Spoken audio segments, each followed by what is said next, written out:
Microphones. There are quite a few different types of microphones, but they all have one thing in common. That is that they have a transducer whose job it is to capture the sound waves and turn those sound waves into electrical impulses to be recorded by the system.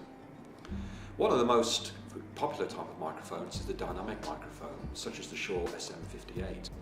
This is basically a loudspeaker in reverse, in that it has a diaphragm which responds to the incoming sound waves. The diaphragm is connected to a coil, the coil fits over a magnet, and that arrangement means that an electrical impulse or a current is induced into the coil, and that is then fed away from the microphone and into the recording equipment.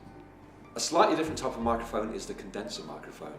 The condenser microphone has within it a capacitor whose job it is to store a charge, and that charge varies as the sound waves hit that membrane of the microphone.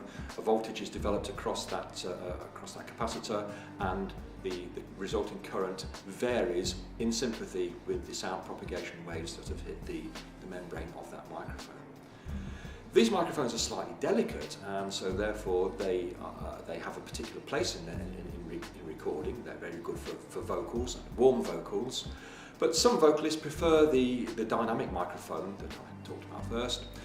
The dynamic microphone has a slight lift around about 2,000, 3,000 Hertz, 4,000 Hertz maybe, just giving a little bit of presence to the actual sound that's being captured.